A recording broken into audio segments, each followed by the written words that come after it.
الحمد لولیہ والصلاة والسلام علی نبیہ وآلہ وصحبہ وبارک وسلم۔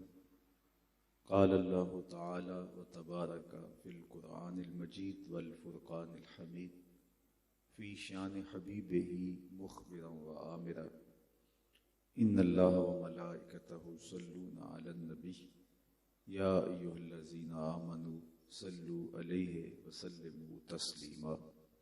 اللہم صل علی سیدنا و مولانا محمد معدن الجود والکرم، صلاۃ و سلاما علیک یا سیدی یا رسول اللہ وعلی آلک و اصحابک یا حبیب اللہ۔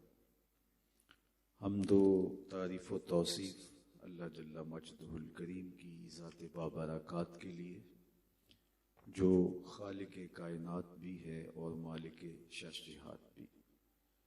اللہ جل وعلا کی حمد و ثنا کے بعد رسول رحمت، شفیع معظم، نبی محتشم حضور ختم المرتبت صلی اللہ علیہ وآلہ وسلم کے حضور ناز میں اپنی عقیدتوں، ارادتوں اور محبتوں کا خراج پیش کرنے کے بعد عالی مرتبت محتشم سامعین، حاضرین، ذی وقار علماء کرام، مہمانان عالی وقار،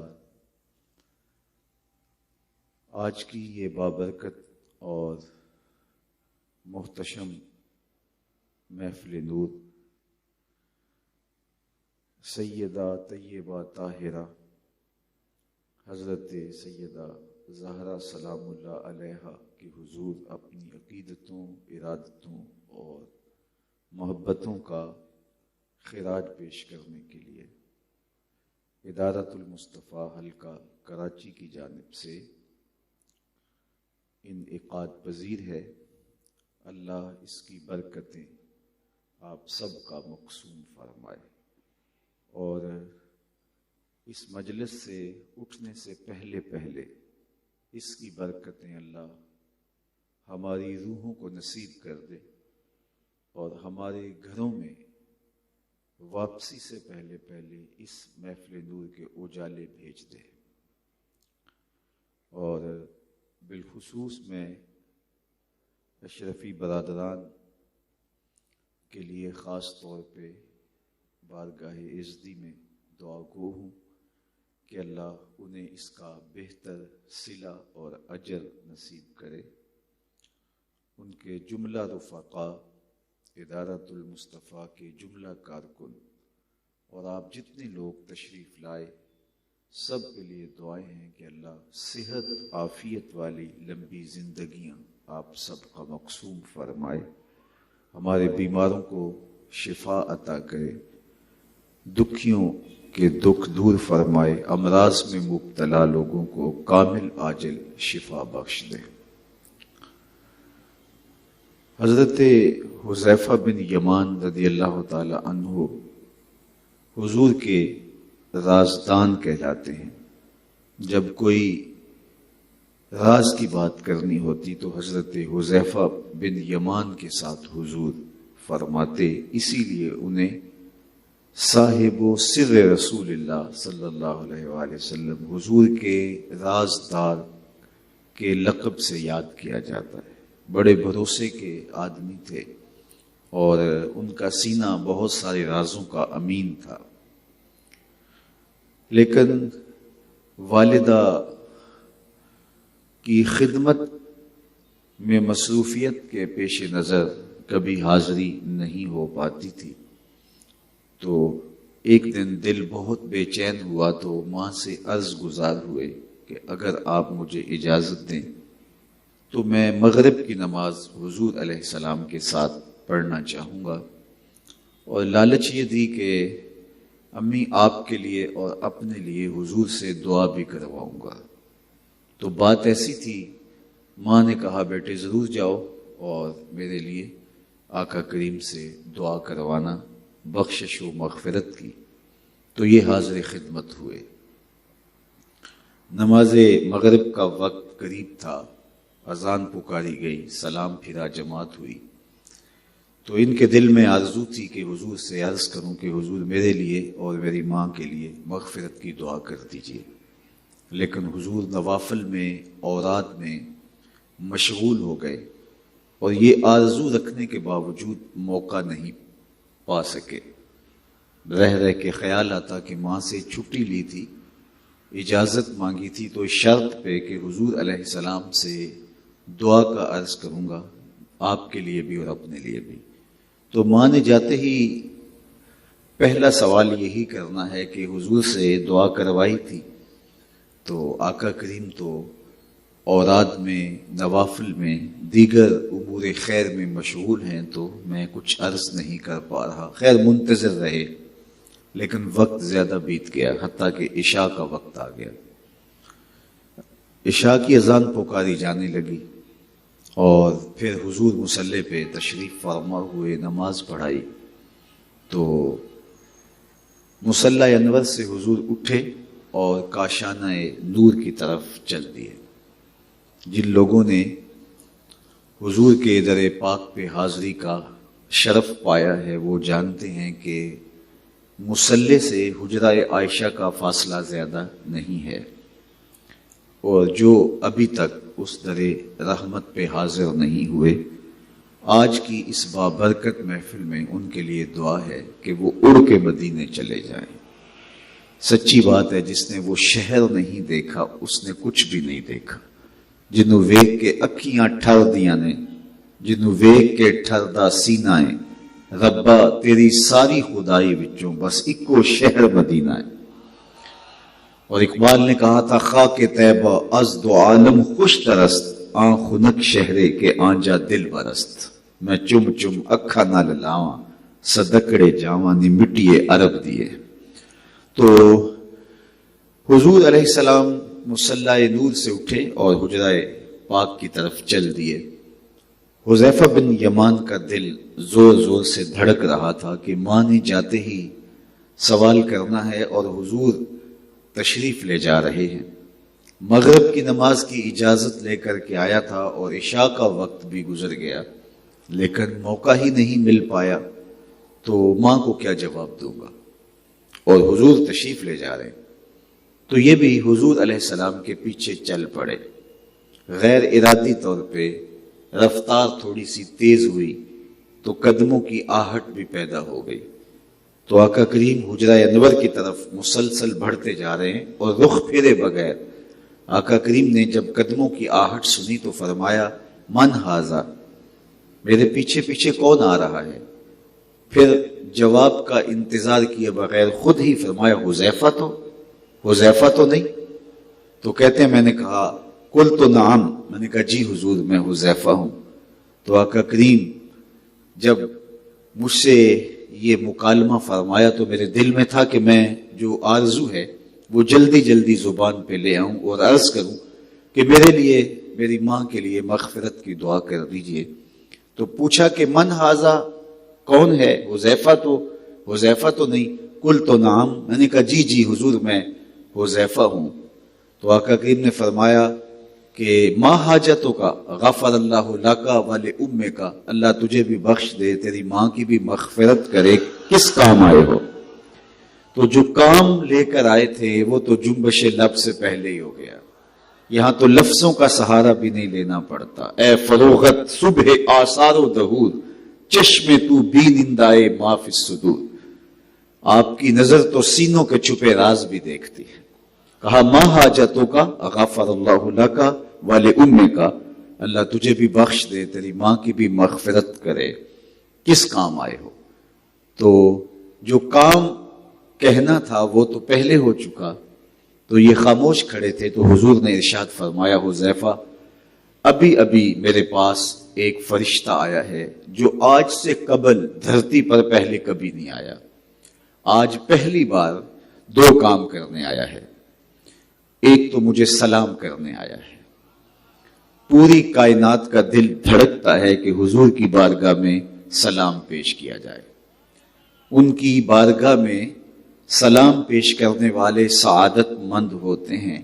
ابھی پڑھا جا رہا تھا کہ درود پڑھنے سے ثواب ملتا ہے، سلام پڑھنے سے جواب ملتا ہے۔ اللہ اکبر۔ تو صحابہ کی یہ شدید آرزو اور تمنا ہوتی کہ وہ حضور کی بارگاہ میں سلام پیش کرے، تاکہ سلام کا جواب جب حضور ارشاد فرمائیں گے تو وہ قبولیت اور باب اجابت تک جا پہنچے گا۔ آقا کریم علیہ السلام کا طریق یہ تھا کہ جب بھی کسی کے ہاں تشریف لے جاتے تو دروازے پہ دستک دیتے اور السلام علیکم کہتے۔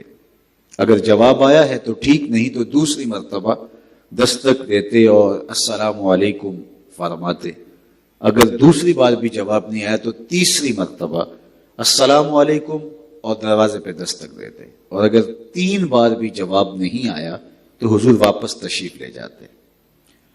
تو اس سے ہمیں یہ ادب سمجھنا چاہیے کہ کسی کے ہاں جب جائیں تو 3 مرتبہ بیل دیں، اور شاید موبائل کا ادب بھی اس سے سمجھنا چاہیے کہ جب آپ کسی کو کال کریں تو 3 مرتبہ اگر جواب نہیں آ رہا تو پھر کبھی صحیح۔ یہ نہیں ہے کہ بچے کو موبائل پکڑا دیں اور جب تک اس کے ہوش سلامت ہے وہ کال کرتا رہے، تو کوئی مصروفیت ہوگی۔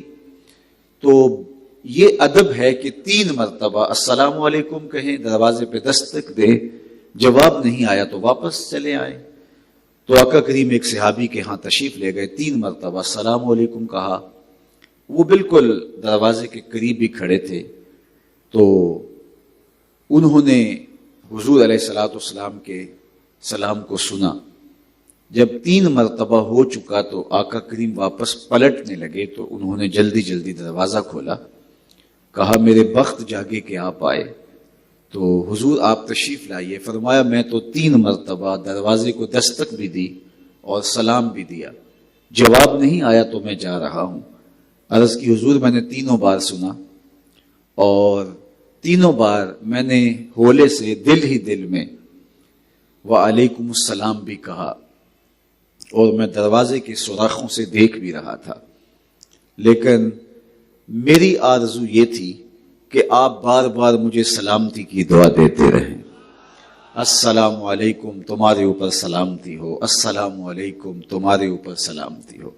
تو میرے دل میں یہ تھا کہ یہ دعا، یہ زبان سے نکلے ہوئے کلمات نور، اجابت کا صحرا، عنایت کا جوڑا، دلہن بن کے نکلی دعائے محمد صلی اللہ علیہ وآلہ وسلم۔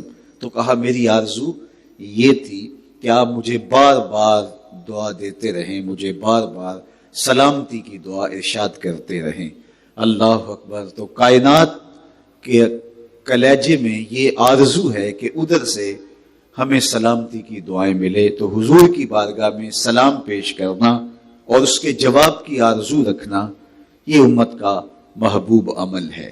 حضرت یعلا بن مرہ رضی اللہ تعالی عنہ سے بھی ایک کہانی سنیے۔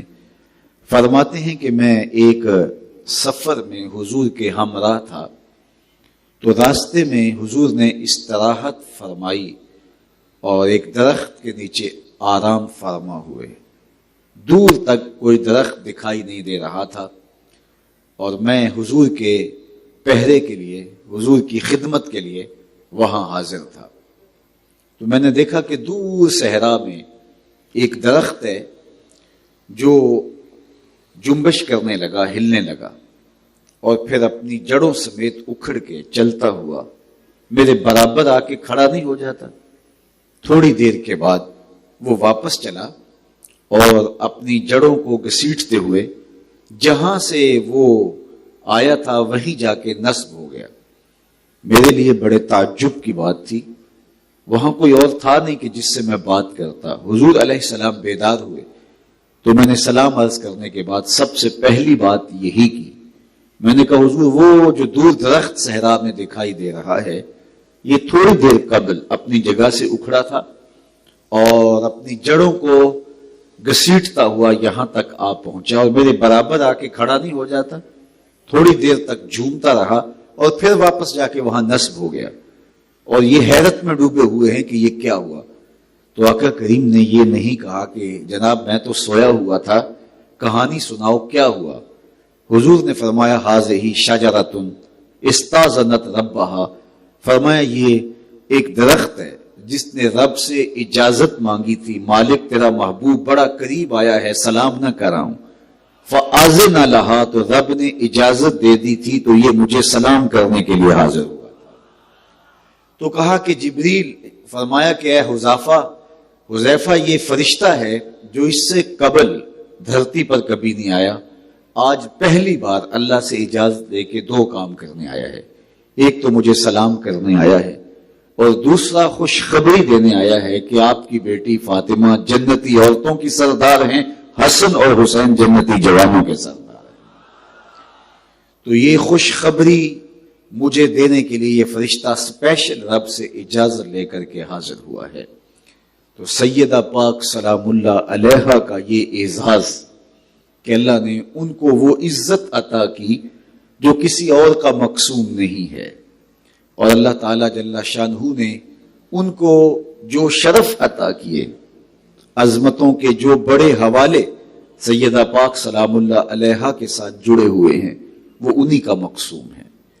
حضرت اقبال نے بڑی خوبصورتی کے ساتھ سیدہ پاک سلام اللہ علیہا کے حضور عقیدتوں کا خراج پیش کرتے ہوئے کہا تھا، مریم از یک نسبت عیسیٰ عزیز، آج سے نسبت حضرت زہرا عزیز۔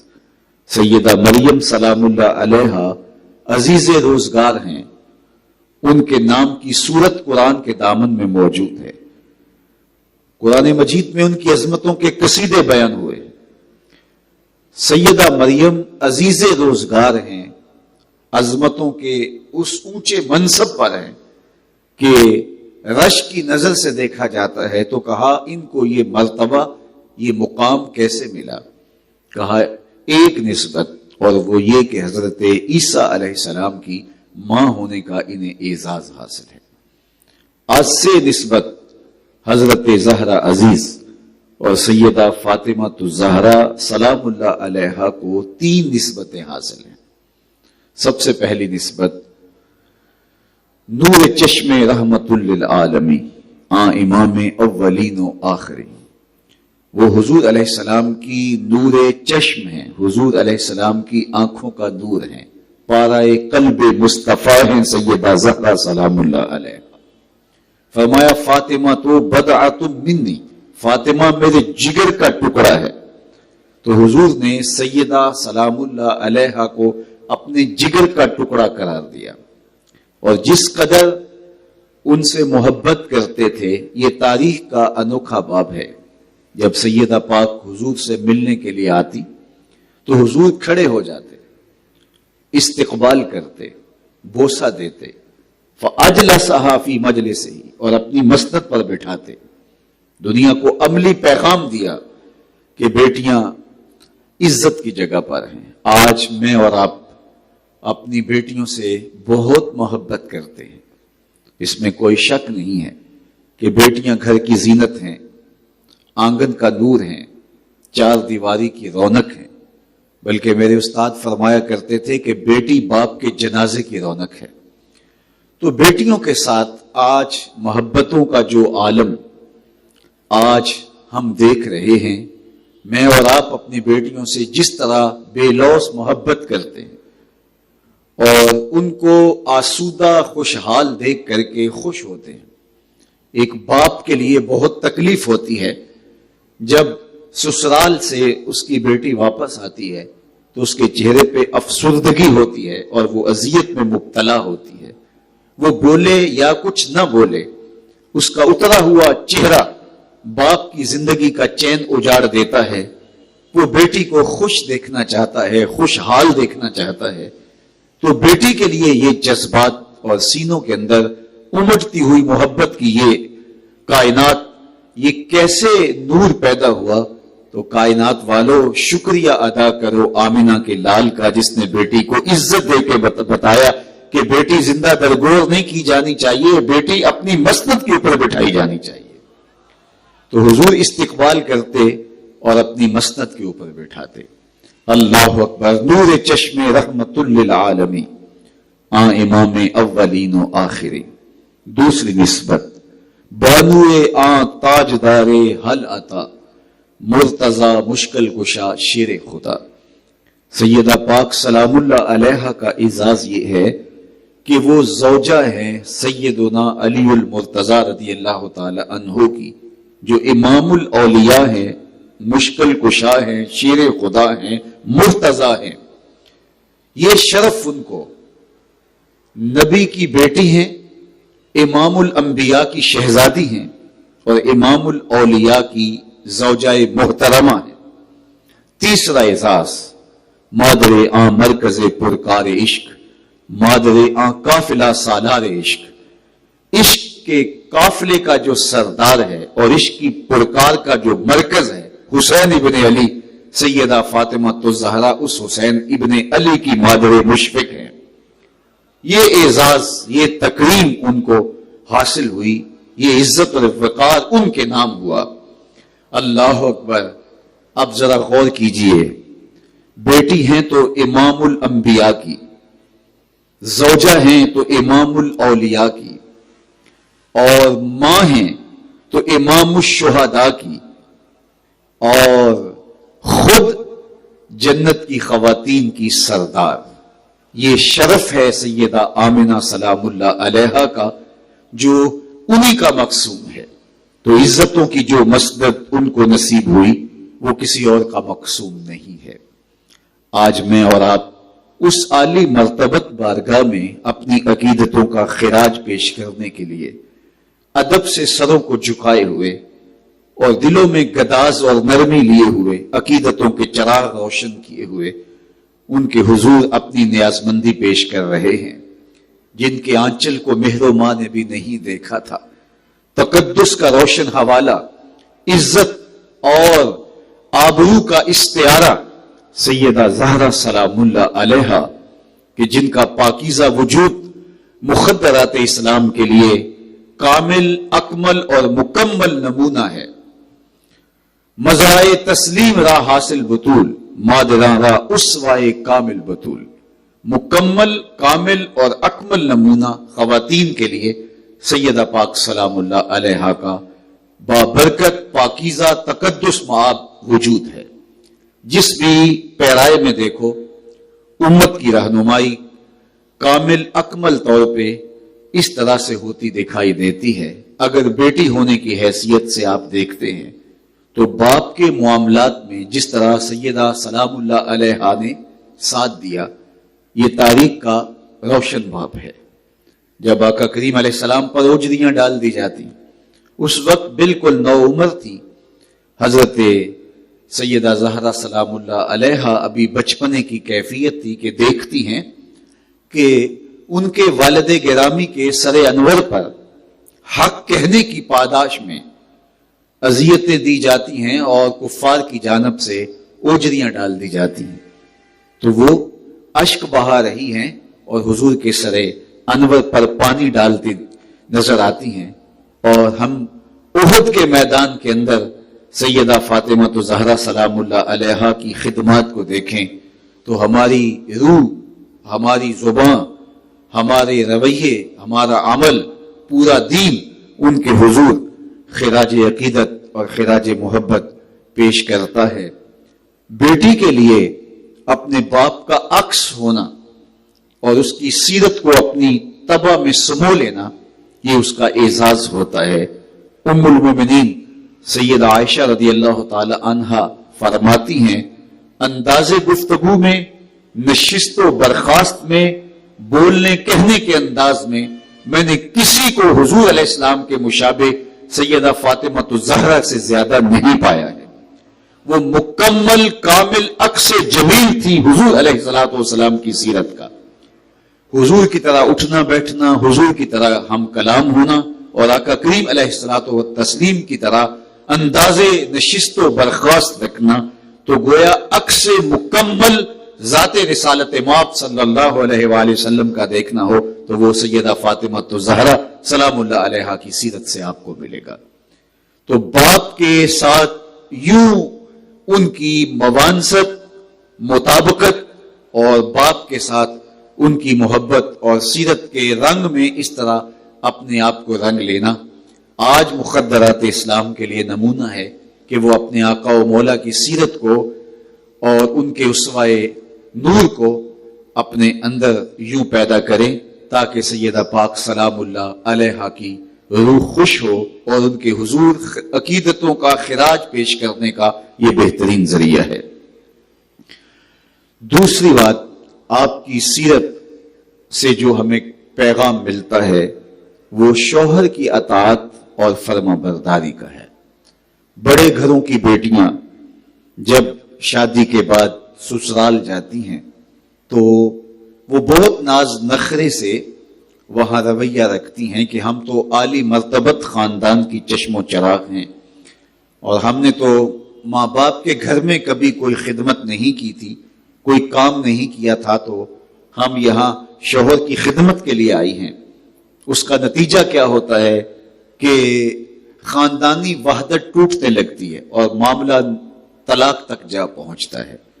میرے وطن میں جہاں اور بہت ساری قباحتیں پیدا ہو چکی ہیں، اقدار پامال ہو چکے ہیں، اخلاقیات کا جنازہ نکل چکا ہے، نیچے سے لے کر کے حکومت کے ایوانوں تک، عوامی نمائندوں سے لے کر کے جہاں تک آپ نظر دوڑائیں آپ کو اقدار کا، اخلاقیات کا جنازہ اٹھتا ہوا دکھائی دے گا۔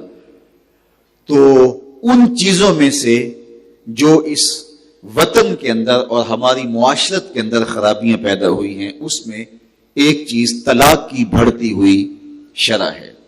اس میں مرد کا بھی بہت سارا قصور ہوتا ہے اور ہمارے معاشرے کے اندر تربیت کے فقدان کا نتیجہ بھی ہے، لیکن بہت بڑی وجہ خاتون کا شوہر کی خدمت سے گریزاں ہونا اور اس کے سامنے غرور اور تکبر سے پیش آنا، اور اس کا نتیجہ طلاق کی شکل میں، طلاق کی صورت میں نکلتا ہے۔ میرے اور آپ کے آقا و مولا نے خاندانی وحدت کو قائم رکھنے کے لیے اور زوجین کے رشتے کو مربوط کرنے کے لیے ارشاد فرمایا کہ اگر اللہ کے علاوہ کسی کے لیے سجدہ روا ہوتا تو میں بیوی کو حکم دیتا کہ وہ اپنے شوہر کو سجدہ کرے۔ یہ ایک واقعہ ہوا کہ آقا کریم علیہ السلام کی خدمت میں کچھ لوگ آئے اور انہوں نے کہا کہ ہمارا اونٹ پاگل ہو گیا ہے، ہم اس کو باغ میں بند کر کے آئے ہیں، تو آپ ہمارے ساتھ چلیے۔ تو آقا کریم ان کے ساتھ چل دیے۔ صحابہ کہتے ہیں ہم پریشان ہوئے کہ اونٹ جب پاگل ہو جاتا ہے تو اس وقت سخت نقصان دہ ہوتا ہے، تو حضور ان کے ساتھ تشریف لے جا رہے ہیں تو ہم بھی حضور کے ساتھ چل دیے۔ اللہ اکبر! سارے دردوں کا مداوع اور سارے دکھوں کا علاج اسی چوکھٹ پہ ہے۔ اگر آپ مجھے کہیں کہ ہمارے جانور کو کچھ ہے تو میں تو آپ کے ساتھ نہیں چلوں گا، میں کہوں گا کہ میں تو شعبے کا آدمی نہیں ہوں، لیکن ہر درد کا علاج، ہر دکھ کا درما اسی چوکھٹ پہ ہے۔ اللہ اکبر! حضور ساتھ چل دیے اور جب باغ میں پہنچے تو دوسرے کنارے پر اونٹ نے حضور کو دیکھا تو دوڑتا ہوا آیا۔ صحابہ فرماتے ہم ڈرے ضرور لیکن ادب سے کچھ کہہ نہیں پائے اور ہم اس خدشے میں تھے کہیں یہ حضور کو نقصان نہ پہنچا دے، لیکن جو ہی وہ اونٹ حضور کے قریب آیا تو اس نے اپنی پیشانی حضور کے قدموں میں رکھ دی اور سجدہ ریز ہو گیا۔ اس منظر کو دیکھ کر صحابہ کی آنکھوں میں پیار کے آنسو آ گئے اور برجستہ انہوں نے حضور سے عرض کی، نحنو احق ان نسجد للنبی صلی اللہ علیہ وآلہ وسلم، حضور یہ جانور ہو کے سجدہ کر رہا ہے، ہم تو آپ کے غلام ہیں، سجدے تو ہماری پیشانیوں میں بھی مچل رہے ہیں، اگر آپ اجازت دیں تو ہم زیادہ حق رکھتے ہیں کہ ہم آپ کے لیے سجدہ کریں۔ تو آقا کریم نے فرمایا کہ اگر اللہ کے علاوہ کسی اور کے لیے سجدہ روا ہوتا تو میں بیوی کو حکم دیتا کہ وہ اپنے شوہر کو سجدہ کیا کرے۔ خاتون کے ذمے جو شوہر کے حقوق ہیں، اس سے بڑھ کر کوئی ایسی تمثیل نہیں دی جا سکتی کہ کیا حق اللہ نے خاتون کے ذمے شوہر کے رکھے ہوئے ہیں، اور اگر یہ ایک حدیث خاتون کو ملحوظ رہے تو گھر میں تناؤ پیدا نہ ہو، کبھی وہ انکار نہ کرے خدمت شوہر سے، گھر ٹوٹنے سے بچ جائیں اور طلاق سے معاشرہ جو بری طرح اس وقت تقسیم کا شکار ہو رہا ہے اس سے بچ جائے۔ سیدہ فاطمہ الزہرا رضی اللہ تعالی عنہا کی زندگی دیکھیے کہ جب حضرت علی المرتضیٰ رضی اللہ تعالی عنہ کے پاس گئی تو انہوں نے کہا کہ میں آپ کو اپنی رضا سے بڑھ کر جانتی ہوں، اپنی رضا سے آگے آپ کو جانتی ہوں۔ اللہ اکبر۔ تو یہ تھا ان کا کردار جو آج مخدرات اسلام کو سیکھنا چاہیے۔ تیسری بات، سیدہ فاطمہ الزہرا سلام اللہ علیہا سے جو ہم سیکھ سکتے ہیں وہ امور خانہ داری ہیں۔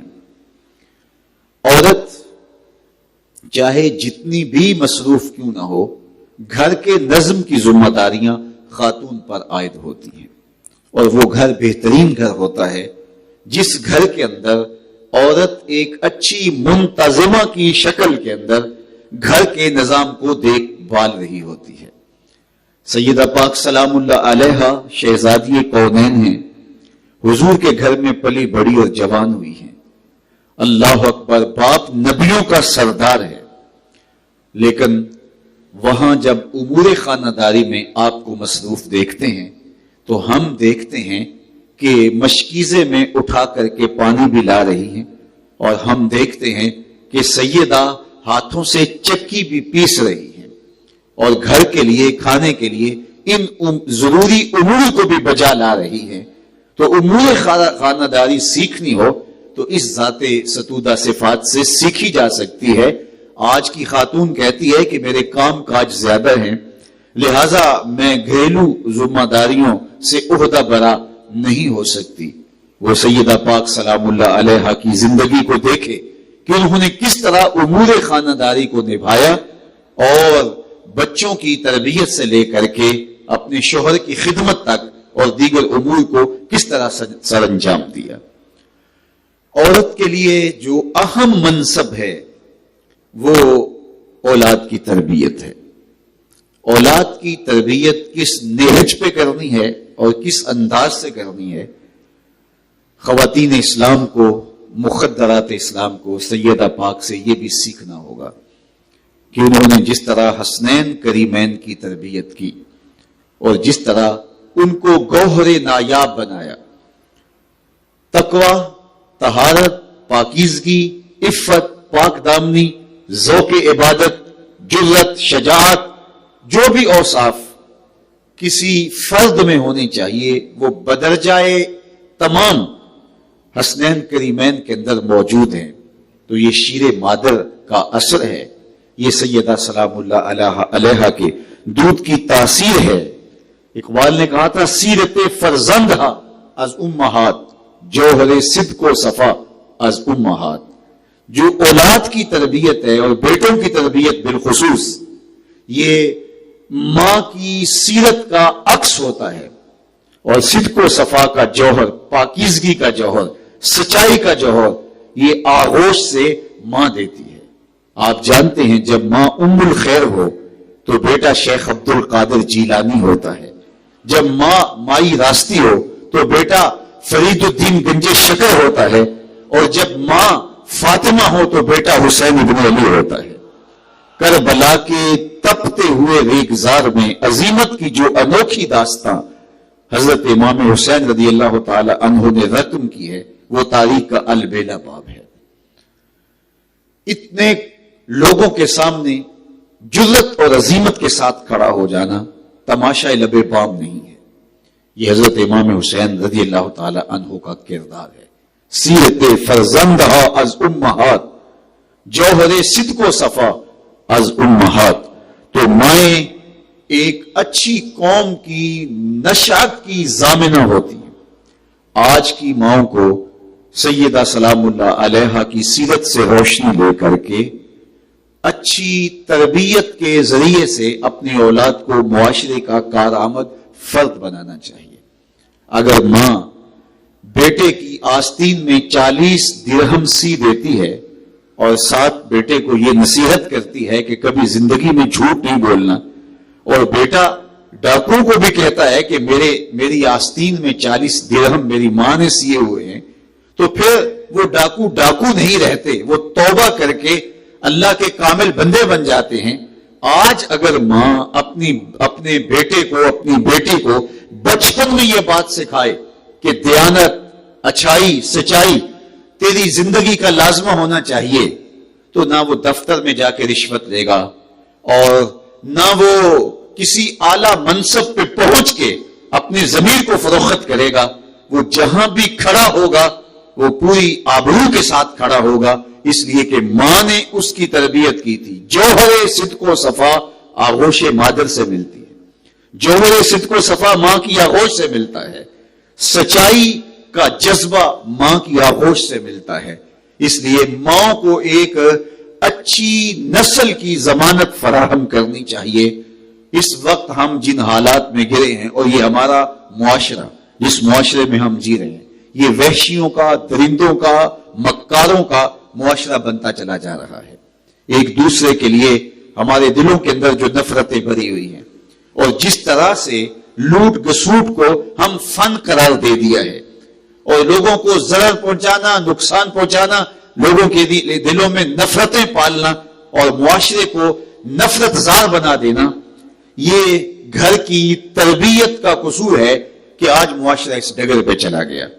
تو ماؤں کو چاہیے کہ وہ سیدہ پاک سلام اللہ علیہا کی سیرت سے نور حاصل کریں، تو پھر فرزند جب امت کو بکھرتے ہوئے دیکھے گا تو حضرت امام حسن کی طرح حضرت امیر معاویہ رضی اللہ تعالیٰ عنہ سے صلح کر لے گا، اور جب وہ سمجھے گا کہ اب میرا قیام نہ کرنا امت کو توڑ کے رکھ دے گا اور حضور کے دین کے جھنڈے کو گرا دے گا، تو پھر وہ عزیمت کے ساتھ کھڑا بھی ہو جاتا ہے، سر کٹوا دیتا ہے، لیکن حضور کے نام کے جھنڈے کو جھکنے نہیں دیتا ہے۔ تو یہ ماں کی تربیت کا اثر ہے کہ بیٹے نے کس طرح، کس انداز سے اپنے کردار کو ادا کرنا ہے۔ تو سیدہ پاک سلام اللہ علیہا سے اولاد کی بہتر تربیت کا سبق سیکھا جا سکتا ہے، تاکہ ایک صالح اور پاکیزہ معاشرہ ترتیب پائے۔ اقبال نے کہا تھا، اگر پندے سے درویش پذیری، ہزار امت بمیرت تو نہ میری، بطول باش و پنہا شو ازیں اثر کہ در آغوش شبیر بگیری۔ میری بہن، میری ماں، اقبال کہتا ہے کہ درویش کی ایک بات مان لو، خواتین اسلام، مخدرات اسلام، درویش کی ایک بات کو پلے باندھ لو، ہزار امتیں فنا ہو جائیں گی لیکن امت مسلمہ تجھے کبھی زوال نہیں آئے گا۔ تو ذلت کی زندگی نہیں گزارے گی اے امت۔ اور وہ نصیحت کیا ہے؟ اقبال کہتا ہے ایک ہی نصیحت ہے۔ آج امت کے دکھوں کا مداوا اس ایک نصیحت میں رکھا گیا ہے، ہمارے دردوں کا چارہ اس ایک نصیحت میں رکھا گیا ہے۔ آج بکھری ہوئی امت، کٹتی ہوئی امت، بدحال خانمہ برباد امت، اخلاقیات کا کباڑہ ہو کے رہ گیا۔ یہ امت جگہ جگہ ظلم، جبر اور جور کی شکار ہو رہی ہے، لیکن اس کے باوجود بھی باہم دست و گریبان اور حلال حرام کی تمیز اٹھ گئی۔ تو یہ امت کیسے اٹھے گی؟ اس کی نشت کیسے ہوگی؟ کیا یوں ہی ہم گرتے چلے جائیں گے اور ذلت اور کارے مذلت کی گہرائیوں میں گرتے ہی چلے جائیں گے، یا ہم نے اپنے آپ کو سنبھالنا بھی ہے؟ تو علاج کیا ہے؟ ہمارے درد کا درما کیا ہے؟ تو کہا اگر پندے سے درویش پذیری، ایک بات، ایک پند، ایک نصیحت، اگر تو درویش کی جان لے، مان لے، سن لے، عمل پیرا ہو جائے، ہزار امت بمیرت تو نہ میری، ہزار امت مر سکتی ہے لیکن امت مسلمہ تجھے کبھی موت نہیں آ سکتی، تیری اٹھان دیکھنے والی ہوگی۔ اور وہ نصیحت کیا ہے؟ ایک نصیحت، بطول باش و پنہا شو ازیں اثر، کہا تو سیدہ زہرا سلام اللہ علیہا کی نوکری کر لے اور زمانے کی نظروں سے پوشیدہ ہو جا، اپنے پردے کی حفاظت کر لے، اپنے آنچل کی حفاظت کر لے، بطول باش، بطول بن جا، و پنہا شو ازیں اثر، اور زمانے کی نگاہوں سے پوشیدہ ہو جا، در آغوش شبیر بگیری، پھر تیری آغوش میں بھی حسین ابن علی کے جانشین جنم لیا کریں گے۔ درویش کی یہ بات قبول کر لے۔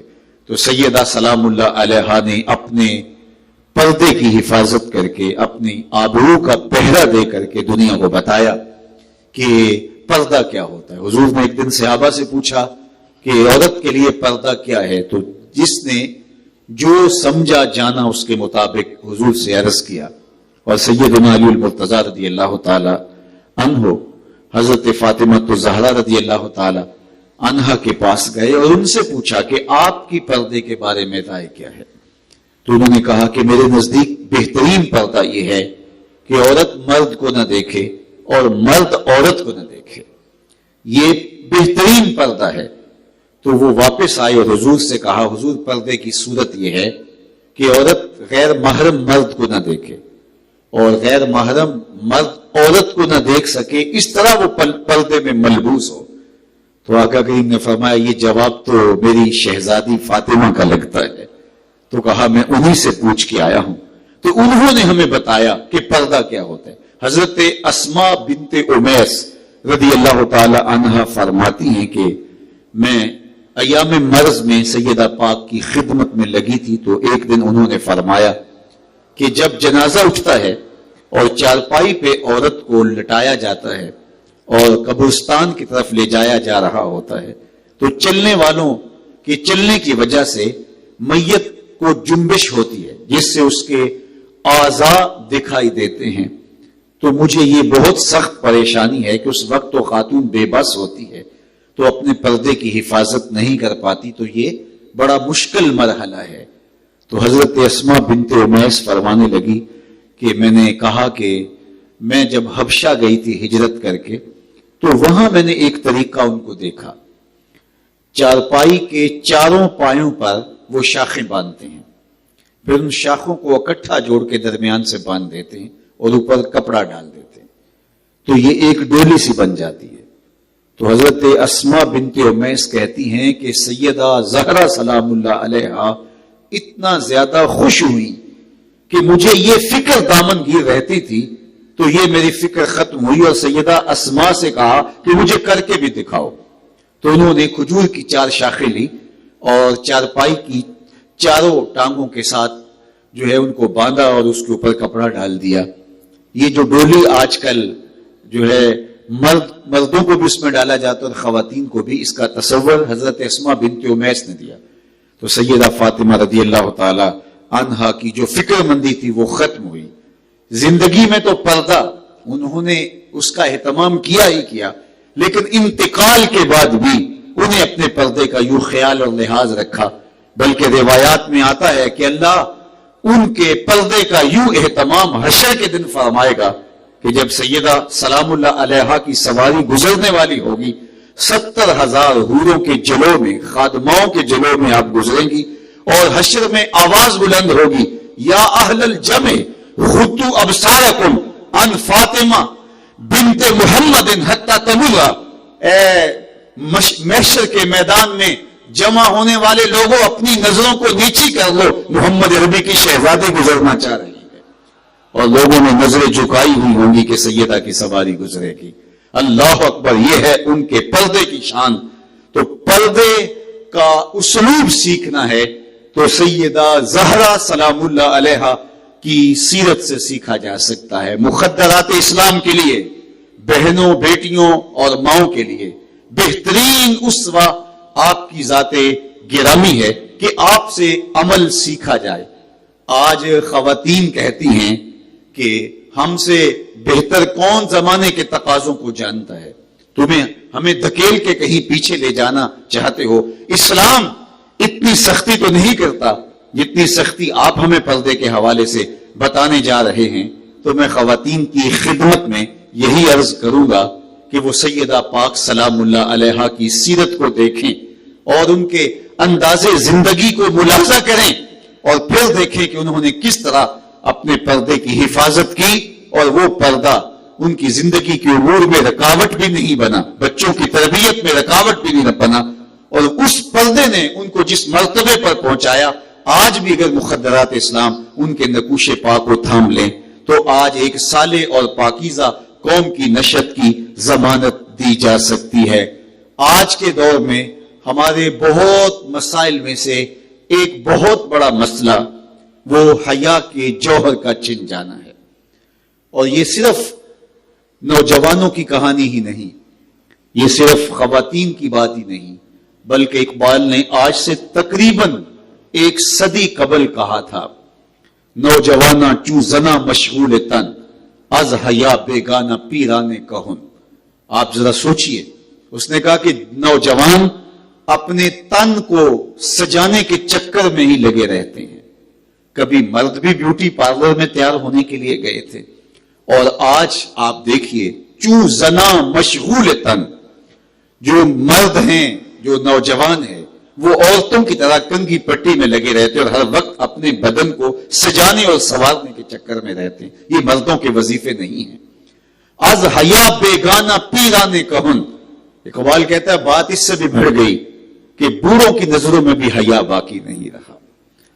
آج میں اور آپ دیکھیں ہمارا معاشرہ جس ڈگر پہ چلا گیا ہے، اس 4 انچ کی سکرین نے جس طرح تنہائیوں کے تقدس کو کھا لیا ہے، اور آج ہماری آنکھوں سے حیا اڑ گیا ہے. کیا بوڑھا، کیا جوان، کیا مرد و زن، کیا بچے. یہ فتنے کا دور ہے. سیدنا علی المرتضیٰ رضی اللہ تعالیٰ عنہ فرماتے ہیں کہ حضور نے فرمایا تھا قیامت کے قریب آسمان سے فتنے بارش کی طرح برسیں گے. تو کہا، میں نے کہا حضور پھر بچنے کی صورت؟ تو فرمایا اللہ کی کتاب قرآن مجید. تو آج ہم فتنوں کی زد میں ہے.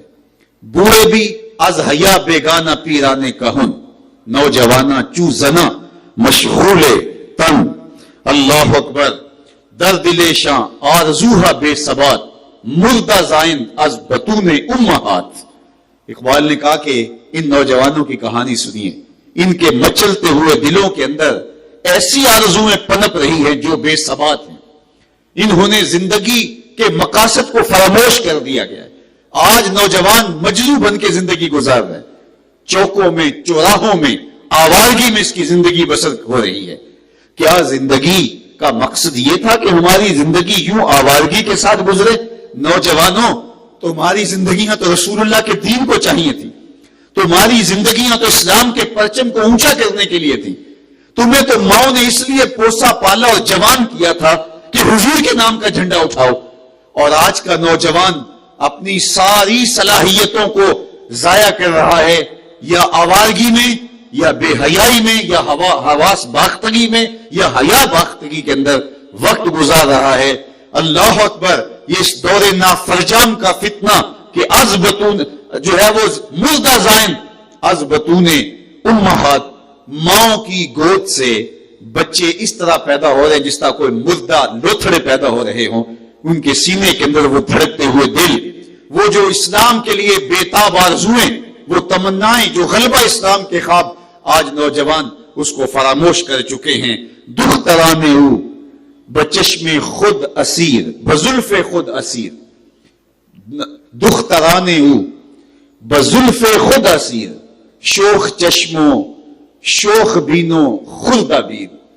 اور جو عورتیں ہیں، لڑکیاں ہیں، وہ اپنی ہی زلفوں کی اسیر ہو کے رہ گئی.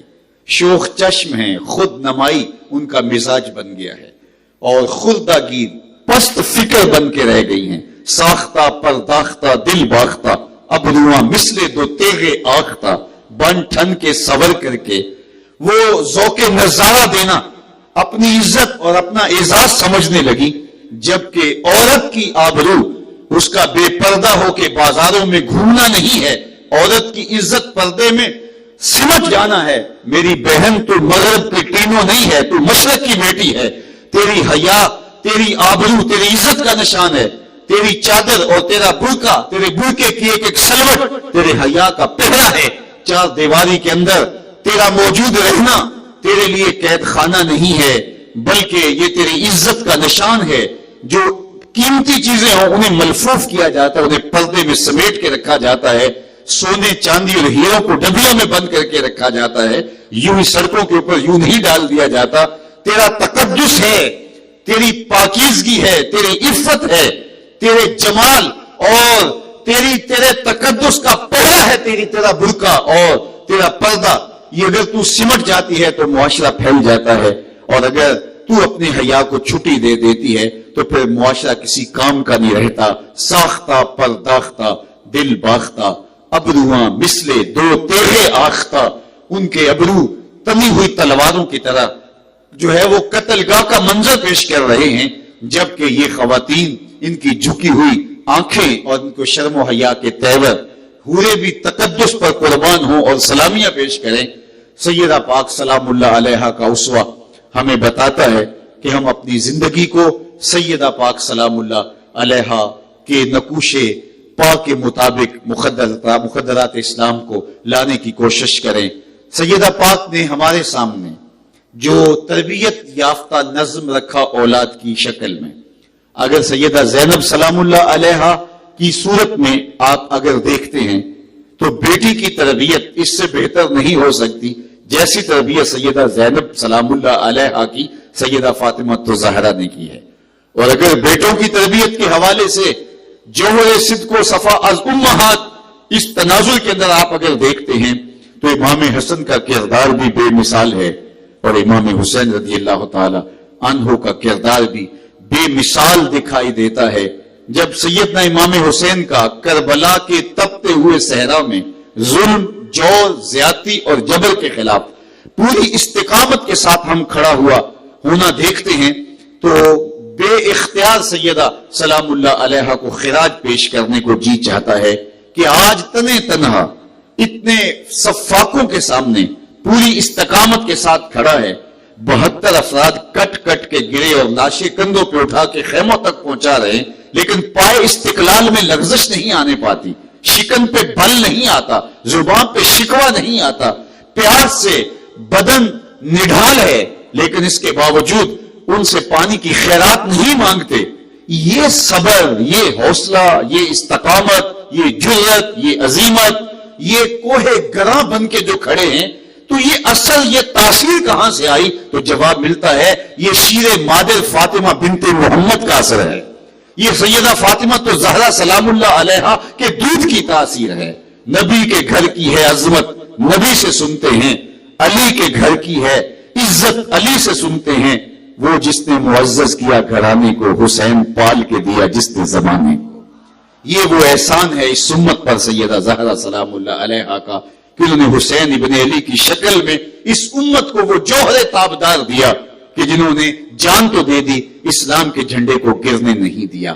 آج جو منبر و محراب کی رونق ہے، آج جو مسجدوں کے اندر آج تلاوت کا ماحول ہے، تراویح چل رہی ہے، آج نوافل، حج، عمرے اور یہ عالی شان محافل، عقیدتوں کے جلتے ہوئے چراغ، یہ کیوں ہیں؟ یہ حسین ابن علی کی اس قربانی کا صدقہ ہے.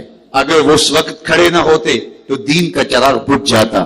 حسین اگر نہ شہید ہوتا تو آج گھر گھر یزید ہوتا، اسلام کی عظمت عیاں نہ ہوتی، خدا کے گھر میں اذان نہ ہوتی، بار الہ نوحہ سناتا پھرتا، تا روز جزا اشک بہاتا پھرتا. امداد نہ کرتے اگر کربلا میں حسین، اسلام تیرا ٹھوکریں کھاتا پھرتا. تو آج یہ جو بانکپن ہم دیکھ رہے ہیں، اگرچہ اس وقت وہ شان و شوکت اسلام کی نہیں ہے جو مطلوب ہے، اور اللہ وہ انشاءاللہ اس امت کو وہ شان و شوکت دے گا. وَالَّذِي أَرْسَلَ رَسُولَهُ بِالْهُدَى وَدِينِ الْحَقِّ لِيُظْهِرَهُ عَلَى الدِّينِ كُلِّهِ. اسلام نے بہر طور غالب آ کے رہنا ہے، لیکن اس کے باوجود بھی سینوں میں اسلام کی محبت موجزن ہے. دل دھڑکتے ہیں حضور کے نام پہ، عقیدتوں کے چراغ کبھی بجھنے نہیں پائے، مسجدیں آباد ہیں، رونقیں ہیں نمازوں کی، حج اور عمرے پر لوگوں کی عقیدتوں کے رنگ دیکھنے کو ملتے ہیں. تو یہ اس قربانی کا صلہ ہے، اور وہ قربانی حضرت سیدہ سلام اللہ علیہا زہرا پاک کی تربیت کا نتیجہ ہے. تو جب ہم اس منظر کو دیکھتے ہیں تو سلوٹ کرتے ہیں، سلام پیش کرتے ہیں حضرت امام حسین کو، اور جب ان کی استقامت کو دیکھتے ہیں تو پھر خراج پیش کرتے ہیں سیدہ زہرا سلام اللہ علیہا کو، اور جب ان کو دیکھتے ہیں پھر سلام پیش کرتے ہیں آمنہ کے لال محمد عربی صلی اللہ علیہ وآلہ وسلم کو. تو اقبال جب سیدنا امام حسین کا کردار دیکھتے ہیں تو پھر بے ساختہ ان نے جو کہا، اللہ اکبر، ایک ایک حرف پہ میری جان قربان، رشتہ آئین حق زنجیر پاست، پاس فرمان جناب مصطفیٰ، ورنہ گردے تربتش گردید میں، سجدہ بر خاک او پاشید میں.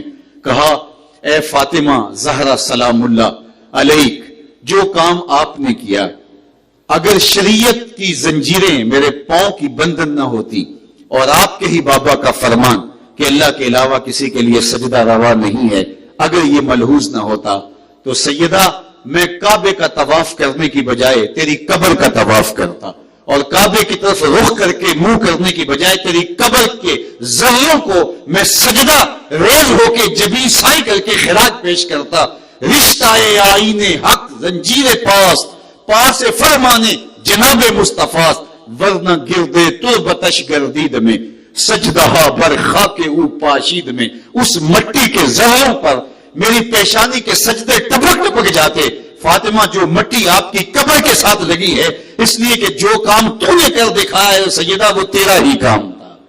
تو سیدہ فاطمہ تو زہرا سلام اللہ علیہا نے اس امت پر جو احسان کیا، آج امت کے اوپر لازم ہے کہ ان کے حضور اپنی عقیدتوں کا خراج پیش کرے، ان کے نام کی محافل کا انعقاد کرنا، ان کی سیرت کے عنوانات کو لوگوں کے سامنے بیان کرنا، اور ان سب سے بڑھ کر یہ کہ خواتین اسلام کو حضرت سیدہ فاطمہ الزہرا رضی اللہ تعالی عنہا کو عملاً فالو کرنا، ان کی سیرت کردار کو عملی نمونہ بنا کر کے ان کو رول ماڈل بنانا، اور اس کے بعد پھر ان کے بتائے ہوئے طریق، ان کے اطوار حیات، طرز زندگی، ان کے انداز معاشرت اور انداز تربیت کو جو ہے وہ حاصل کر کے اخذ کر کے اس کے مطابق اپنی نئی نسل کی تربیت کی ضمانت فراہم کرنا۔ آج اگر میری مائیں بہنیں اگر یہ ذمہ اپنے ذمے لے لیں کہ ہم نئی نسل کی تربیت اس خطوط پر کریں گے جن خطوط پر سیدہ زہرا سلام اللہ علیہا نے اپنے فرزندوں کی تربیت کی تھی، تو میں نہیں سمجھتا کہ یہ امت دوبارہ بھانکپن کی طرف نہیں آئے گی۔ اس لیے بہت ضروری ہے کہ نئی نسل کی تربیت ان خطوط پر کی جائے۔ آج کی یہ مجلس کے انعقاد کرنے کا مقصود اور مدعا بھی یہی ہے کہ انہی خطوط پر مقدرات اسلام کی تربیت کے لیے ذہن سازی کی جائے۔ آپ جس شوق فراواں کے ساتھ، جس محبت کے ساتھ، جس پیار اور الفت کے ساتھ تشریف لائے اور رات کے اس پہر تک موجود، اور جس طرح